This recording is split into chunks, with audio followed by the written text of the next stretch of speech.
Hi, good afternoon. My name is Joanna Nelson, and I am with the New Mexico Economic Development Department. You have joined us today for a presentation from the Economic Development Department discussing economic development funding for successful economic recovery. And we are glad that you're here with us. I do want to cover a few things before we get started. This presentation will be recorded. We will post this on our YouTube channel and send this link out to all registrants. We also will provide the presentation in a PDF after we conclude. We will be taking questions during and after the presentation. Please feel free to write those questions in the questions box that you can see on the right hand of your screen, and we will do our best to address those. I'd like to introduce the Economic Development Department Cabinet Secretary, Alicia Keys. Thanks, Joanna. I'd also like to let everybody know that our Deputy Jon Clark is on and our Director, Mark Roper. So if you have any questions for us, please feel free to type them in the comments box, and Joanna is going to be monitoring them, and then we'll take questions at the end of the presentation. So as some of you probably know, the department's been doing about 1 or 2 webinars a week. It was important for us to connect to New Mexico businesses, and we had to change the way we did that due to COVID and put information out there and communicate with people even though there was a stay-at-home order. So we found that these webinars really worked, and we averaged between about 200 and 400 people on a regular basis. In fact, we looked yesterday, and in total, we've had 5,218 views of our webinars. So it's just an interesting data point in terms of how people are communicating and relating and coming together in a really community-like fashion during this time. So in those webinars, we've covered everything from how to apply for the SBA funding to how to build PayPal functionality on your business's website. So today we've invited lawmakers and other policymakers to hear about our upcoming initiatives, the state's economy, and really what we see in the way of recovery. We know there's going to be specific questions about LEDA or film projects, so please continue to reach out to us. You can do that privately or within the comments section. I'd also like to say it's just been really wonderful to connect with so many of you during these difficult times and try to help the businesses in your district. So thank you for reaching out. Thank you for the support and all the communication. Today is just going to be a general overview on what we're doing and why New Mexico's economic assistance programs are going to be more important than ever for a robust and sustainable recovery. This is also a time to thank all of you for supporting our programs. One thing we hear from businesses looking to relocate or expand in New Mexico is that there's really bipartisan support for these investments. And that is essential to the executives that we're speaking with and the entrepreneurs. And as they seek to navigate this unprecedented health emergency. The other thing that we're hearing is that we have a governor in Michelle Lujan Grisham who is really unwavering in her commitment to creating higher paying jobs and to diversifying the economy while also keeping New Mexicans safe. And that is a message the private sector has heard. It is meaningful, and we will talk a little bit about the impact of that later in the presentation. So Joanna, let's go ahead and launch into the slide deck. So we're going to talk you through a little bit about what economic development put in place. So one of the first things that we did was put together a hotline as part of the governor's big hotline, a governor's initiative. And that was just, we were answering phone calls from businesses. These calls ranged from how can I find financial help for my business to I just bought a truck for my business and now I can't get it registered. So at our peak, we were taking about 200 calls a day, and our staff who has been taking these calls has just been phenomenal, and they've really tried to handhold every single business that has called and really tried to at least find an answer from them, whether it be from the Department of Health or the Department of Workforce Solutions. So depending on really the health order of the week, we can still see that volume. Some people just need some clarity to ask specific questions. So that hotline continues, and we have 5 people answering phones, between 8 and 5 every single day. So going to the slide, the first program that we put in place, and these were instituted directly after the stay-at-home order came through from the governor and before federal funding was available. So the first was a zero-interest LEDA loan program, and this utilizes the LEDA funding. And as you all know, there are statutory requirements with that funding. So this program can only be used for manufacturing companies or small retailers and communities with a population of less than 15,000. And the loan is limited to expenditures for land, building, and infrastructure. So companies can use it for lease abatements or mortgage assistance. As you can see from the slide, we were able to help businesses in Ruidoso, Glencoe, Santa Fe, and Albuquerque to the tune of $1.4 million. The second program that we put in place was the COVID-19 Emergency Loan Guarantee Program. And this is a program where the state guarantees loans through the company's private lender. And with this program, EDD was able to help 43 businesses with a total of $2.1 million. The other thing we did, and this was a reaction to a lot of companies not necessarily having marketing for their company, and a lot of people who were staying at home on the sofa wondering how they could help local businesses. So we started a campaign which was called Buy for Tomorrow Today, and roughly 650 businesses registered for online sales of products and services. So, I logged on and I bought a massage from my favorite spa in Albuquerque and a pair of running shoes from a company in Las Cruces. So we've had some really fabulous feedback on this website, and we are very lucky in the sense that Axie Navas, who works for us in the Outdoor Recreation Department as our director, is really great with websites. So she put that together for us. If you go ahead and go on to the next slide, we wanted to also educate you on the other programs that were made available, not only by EDD, but the other institutions. So the SIC put together a loan program through Sun Mountain Capital, and this is for businesses with more than 40 employees. So the website is right down there. We don't have the updated numbers on how many loans they've done, but we can get those for everybody. In addition to NMFA is offering a 1% loan with the $12 million that they set aside from their operating reserves. This went live very recently, so we will hopefully be getting data from them soon, but we've also included the websites for both of those programs if you want to look into it. Go ahead and move on to the next slide. EDD, in collaboration with Secretary Gerginski from Children, Youth, and Family Department, put together the Child Care Stabilization Grant from the CARES Act funds. Now, these funds were not part of the $1.25 billion that went to New Mexico, but these are going to be one-time grants between 2,000 and roughly 34,000 to help child care facilities with closure, response, and operation costs. So I believe that this program will be rolling out very soon, if not next week. Let's go ahead and move on to the federal assistance. So as many of you know, the federal SBA rollout for small businesses has not been the smoothest. This is due to a number of reasons, including unclear guidance from the SBA to lending institutions. The SBA's website went down, not only for companies, but for lending institutions.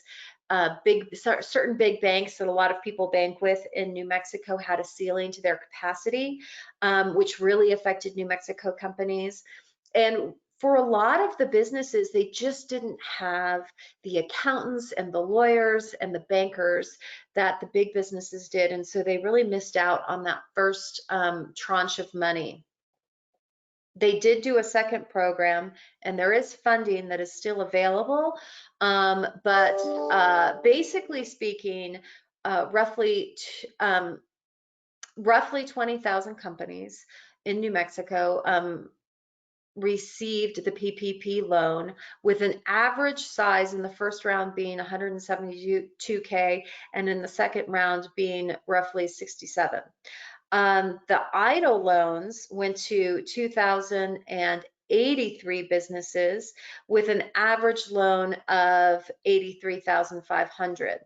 So both of these programs are a mix of advances, forgivable loans, and loans that can be repaid over 30 years.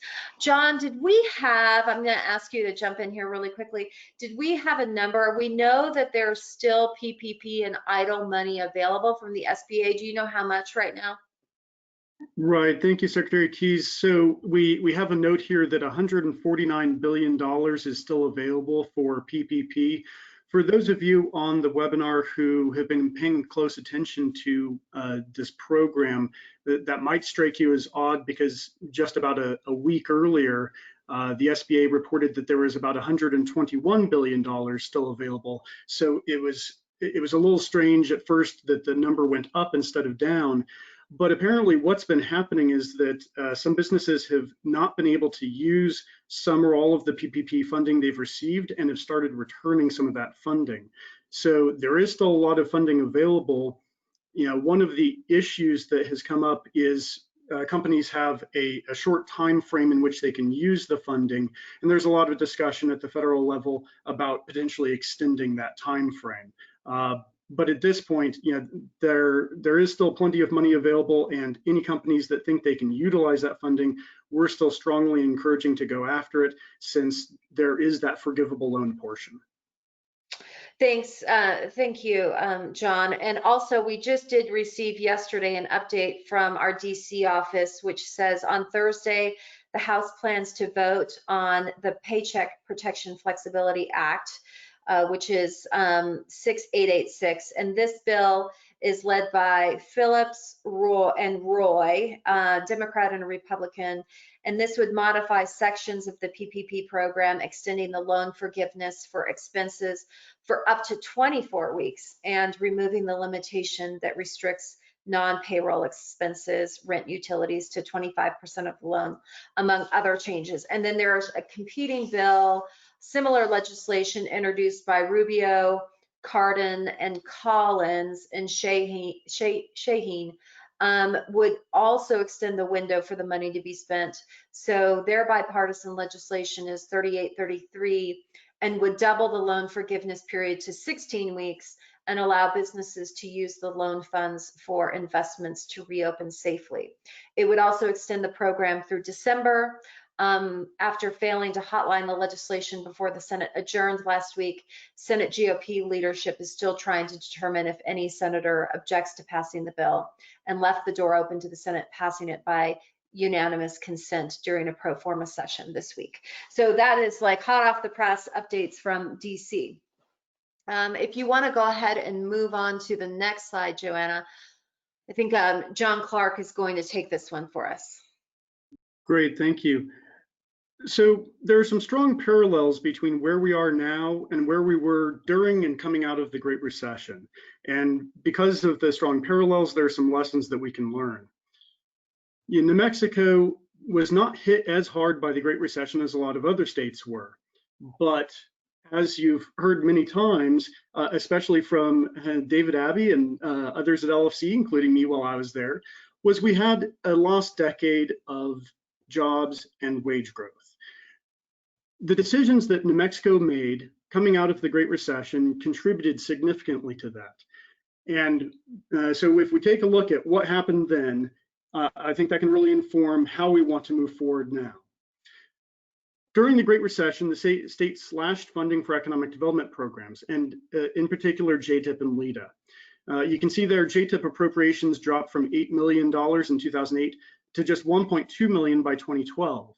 What this resulted in was companies that had expanded in New Mexico or come to New Mexico for the first time, counting on that worker training funding, not being able to always get it, even if they qualified for it. There simply was not enough funding available to cover that program.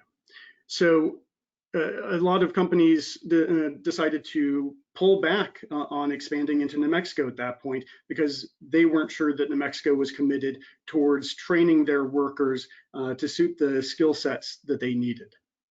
In addition, LEDA funding was eliminated after the 2009 session until 2012.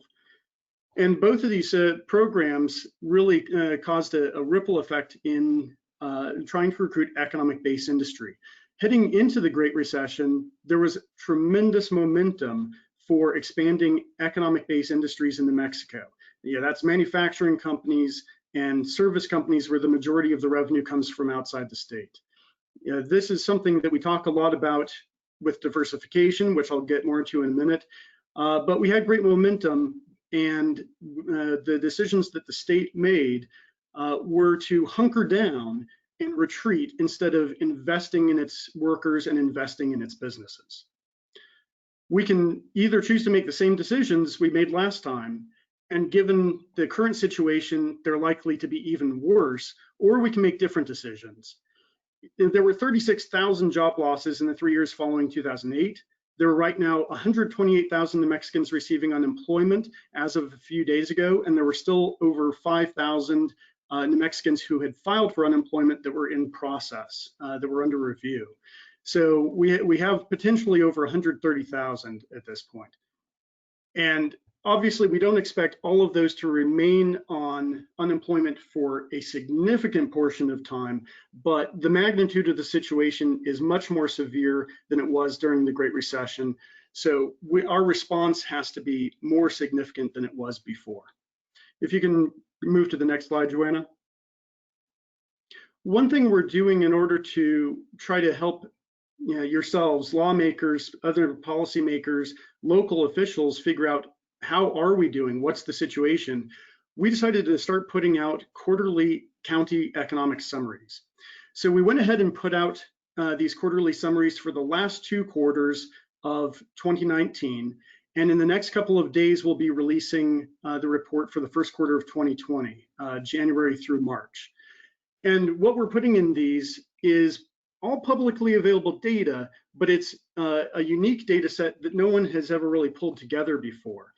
So we're pulling together information on gross receipts and tax revenues for each county, unemployment data, employment by industry, as well as wage growth. And we're providing a lot of detailed information, not just at the county level, but how that breaks down by industry, so that policymakers, local officials, and state lawmakers can see how each county is doing. And we're using that information as well internally so that we can try to better target our efforts. So again, this is live on our website. You can see the website address there. And we will be putting out the first quarter 2020 reports in the next couple of days, and we'll send out a press release with a link to that when that's available. If you can move to the next slide. So I mentioned diversification. Yeah, New Mexico has talked about needing diversification for quite a while, and this isn't going to come as a surprise to any of you, that a much bigger portion of our workforce is public sector than nationally. 18% of New Mexicans who go to work each day work for the public sector, whereas nationally it's 12%. 38% of state GDP comes from just 2 industries, government and energy in the mining sector. But we also know that we get a very outsized portion of our revenues from oil and gas. 47% of our general fund revenues come either directly or indirectly from the oil and gas sector. Additionally, though, again, New Mexico over the last decade had not done a great job of recruiting economic-based industries, so we became heavily dependent as well on retail. So 21% of our taxable gross receipts now come from retail spending. So if you combine oil and gas and retail, well over half of all general fund revenues come from these 2 industries. Growing our economic base is vital, and we're going after industries that are both economic-based industries, but also provide much higher wages and better benefits than some typical New Mexico industries. We're going after advanced manufacturing, value-added food processing, aviation and aerospace. They're all sectors that were part of the governor's 9-sector list that she put forward when she came into office. And these are sectors that already have a base in New Mexico. These are sectors that we can continue to build on. And the sectors that we're focusing on, again, are higher paying jobs than we already have here in the state. But we do need continued investment in both business development and workforce training in order to continue this. Right now, we have tremendous momentum, just as we did heading into the Great Recession. And the goal here is we need to make sure that we continue that momentum. So we can't help a lot of these companies expand or locate here without two key programs, JTIP and LEDA. And if you could please switch to the next slide. So JTIP, you can see that FY20 year to date, we've helped support the creation of over 2,000 jobs, and they're not just in the metro area. You can see a list here of communities across the state where we've helped locate jobs. And one common misconception with the JTIP program is that it's only for new companies coming into New Mexico, and that's not the case. JTIP is just as available to little, small companies that have been here for 30 years looking to expand as it is for new companies coming in. We help companies that just need to hire 2 or 3 people at a time. We also help companies that need to hire 300 at a time. So again, they all have to be economic-based companies. That's part of statute. But we help companies across a variety of industries. You can see a list of several of them there and across the entire state. We were curious heading into the COVID crisis whether JTIP activity would really slow down, but we actually haven't seen that. And we put out a press release recently that we awarded $2.5 million in JTIP funds for job training to 20 companies across the state, and that was just in May. If you can switch to the next slide. So LEDA, as you all know, is our closing fund. Everyone's also well aware of the Texas Enterprise Fund, which has about $300 to $400 million in it. Texas is a really good example here of what they did right coming out of the Great Recession. Texas was one of the fastest states to recover from the Great Recession, and they put a lot of money into their enterprise fund and really focused on growing businesses they had there and on recruiting new companies. A lot of other states did that as well. The fact that New Mexico didn't and took a long time well into this last decade to start putting money into recruitment and job training is probably a significant part of the reason why New Mexico fell so far behind the rest of the country. Yeah, New Mexico has always lagged in terms of wages, but our wage growth at least used to track national wage growth. We used to at least keep pace with the rest of the country. But coming out of the Great Recession for the following 10 years, we fell way behind the rest of the country in wage growth. And we didn't see the job growth that other states were seeing either. And that led to LFC coining the phrase, the lost decade. That has ended recently, and Secretary's has some information about some recent statistics to show that. But also, we're seeing tremendous activity in our LEDA pipeline for the immediate future. For the next 2 months, we have about 8 projects that would provide over 6,000 jobs with an average salary of $68,000, which isn't far off from double the state average, and would provide $585 million in private investment. This would be a total of $68 million in LEDA funding, which would leave us about $5 million for FY21 after these 8 projects. And again, we're seeing activity all across the state. This is not just in the Rio Grande corridor, which used to be a concern for LEDA projects, 5, 6 years ago. That's where a lot of them were going, but we've made a strong push to try to support projects all across the state. And you can see there a list of where a lot of these projects are considering locating. If you'll move on to the next slide. Secretary, if you'll take it over. Thank you. So really the path forward, before COVID-19, we just had a ton of momentum. And I would argue that the silver lining to this horrible pandemic has been that companies and people want to get out of the big cities like LA and New York. So we are seeing a major uptick in the amount of companies wanting to come to New Mexico on a permanent basis. So the momentum we had before has even increased more. So instead of retreating from economic development as we did in the past, when we had a budget crisis, we think New Mexico should not only maintain the course, but be aggressive about recruiting and expanding companies. Mark, John, did you have anything to add to this before we wrap up and take questions? I just wanted to make one last quick note that, as you were mentioning, we do have this silver lining. We have an opportunity here that a lot of other states don't have at this moment. We have a lot of companies that are considering coming here and are rethinking where they have to be because of the COVID crisis. They are considering New Mexico to a degree that we had not seen before. And we really have this one chance to seize this and move forward towards economic growth and diversification in a way that a lot of other states don't have and that we may not have again for some time to come. So this is our opportunity to move forward, diversify our economy, diversify our revenue streams, and build that significant, lasting economic industry base. Mark, I know you're at the front line of all of these projects. Did you want to kind of talk a little bit about what you're seeing? Yes, I would. And to add on to what John mentioned, in helping with our diversification, I think there's two key industry sectors that are not only looking at New Mexico, but are looking to come back to the United States. One being, because of the COVID crisis, the pharmaceutical industry has been non-US for quite some time, and they're looking to get back onto US soil. I think our inherent potential in that area with our national labs, as well as some other fine research institutions such as UNM, and those types of opportunities put us in a very good position there. Additionally, there's a lot of people looking to reshore manufacturing. New Mexico is very well situated, not only from a location standpoint to do that, but we have a definite advantage when it comes to our border capabilities along the southern part of New Mexico to really capitalize on these potential reshoring of manufacturing operations coming back to the U.S. or coming back to the North American continent.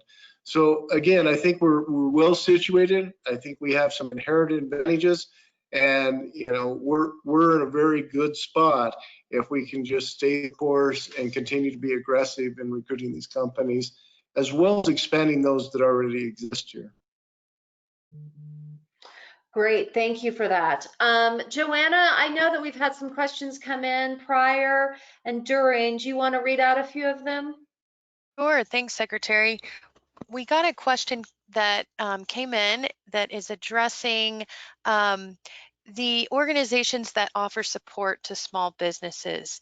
Can someone shed light on how these entities that work with small businesses, how are they all working together? Yeah, that is a great question. And I will say, due to COVID-19, I've seen more collaboration, not only amongst the cabinet secretaries to not work in our own silos, but to combine forces like we did with Secretary Graginski, like we do all the time with Secretary Kenny over the environment, but also on a federal level. Our federal delegation has really stepped up and supported us and done webinars with us. They're currently helping us apply for funding for a company that is in the broadband space to come to New Mexico. So it's really forced us to get on Zoom and to talk and to say, hey, there is this federal money and how do we access it? And how do we use it best? So another group that's really stepped up, the SBA, with what is the acronym, Joanna, for Russell's SBDC, Small Business Development Center. Yeah, they have been incredible about when the SBA funding came out, it was very confusing for companies and there was a lot of trepidation, and they really walked people through and did webinars every single morning on applying for those loans and grants. So we've seen people really step up and start to work together. So that has been another real silver lining. Did anyone want to add to that? Sure. One thing I'd like to add is that we're also partnering much more closely with Workforce Solutions. The Workforce Solutions Department, as I'm sure many of you know, has multiple local workforce boards, and the economic development community never really partnered with those local workforce boards in any meaningful way. But right now, each of those boards is going through the process of putting together a recovery and response plan. And our regional reps, who are spread out around the state and work with businesses in those regions, are now working with those local boards as they put together these plans, so that we're able to provide input both on what our department is doing, but also what our regional reps are hearing from when they talk to businesses day in, day out, so that they're able to help inform decisions that the local workforce boards make in terms of what sort of training needs to be made available. Joanna, was there another question? Sure. There is another question that came in about tracking the impact that federal money from the stimulus has had on New Mexico's economic situation. John, do you want to take that? Sure, I'll take that one. So that's a little bit challenging. We do have these broad figures of how much federal funding has come into the state through SBA programs and some other smaller programs. But the SBA has been tracking what lenders the PPP money has been going through. They have not been tracking, at least to our knowledge, the individual businesses. So we don't know what types of businesses are receiving that funding, which makes it then hard to track what the impact has been. But we're continuing to work with the SBA and other partners to see what information we can get so that we can try to put that together. And we're looking at trying to figure out how we can best show lawmakers and other policymakers across the state what the current situation is, and then includes whatever information we can get on federal funding. One thing to note, though, is that the $2.2 billion that came into the state through the SBA, just to put that in context, our state GDP is over $90 billion. So that $2.2 billion, it makes a huge difference to our businesses, but it is a small portion of our total state GDP. Joanna, did we have any additional questions? Sure. There's one other one, and you all addressed this, I think, in the presentation. So if you want to elaborate on it, but it is getting at how has the interest in New Mexico changed as a result of the COVID crisis? So that's the question. Yeah, there was a really interesting story in the New York Times about Twitter, and the CEO of Twitter said that they will never do business the same again and will not require their employees to go into the city to work. And so that just gives you a broad scope of some of the changes that we're going to see. But like we said before, people don't necessarily want to be in the big cities anymore. That's what we are hearing from the companies that are calling us. They are not only calling us to potentially relocate their company here, but they're also asking us for names of real estate agents so they can move here themselves. Mark has been with the agency for 8 years now. So historically, Mark, where do you feel like we're at in terms of projects now as opposed to in the past? I think you still might. There you go. Yeah, sorry, I needed to unmute myself there. Sorry, I apologize for that. I think the interesting thing is that we're seeing more, even during this crisis, we're seeing more activity as far as just general interest, requests for proposals, requests for information than we've seen in really the last 8 years. It's been very surprising to me that the amount of activity that we have seen throughout this crisis. Right now we're in a situation of we've got 4 particular projects that are really right on the cusp, waiting for Obviously the COVID situation to reduce enough to where they can travel safely to come to New Mexico to make a final site visit. So we're seeing as good activity as we've seen, both on an inquiry basis and on an active project basis, as we've seen in a decade. Yeah, it's really extraordinary. It sounds strange to say, but it is an exciting time for New Mexico, and it's a time for us to all come together and to focus on those companies that are really going to be change makers in the state, and that's really what we see our role being at EDD. So we want to thank you all for joining us. I know it's a lot of information all at once, but we wanted to get it to you sooner rather than later. If you have any questions, if you have any businesses that are in your districts that feel like they still need some help or some guidance, please have them give us a call. All of our information is on our website. All of our webinars are on our website. We continue to do them. We're getting great feedback from companies, so we'll probably continue to still do them. And we just want to thank you all for the support on JTIP and LEDA. It's just, every day we say it really is, it does make the difference. So thank you for that. Thank you for the continued support for economic development and putting it as a priority for the state. And just reach out to us, please, please, please. We are all still at home, working from home, but we are available. So thank you again. And Mark, John, Joanna, any other closing remarks that we forgot? The only thing I'd say is, again, thank you, all of you, for taking the time. We appreciate your commitment to New Mexico. We know that these are important, difficult times that we're all going to face, but I'm actually bullish about where New Mexico is going to be 12 months from now.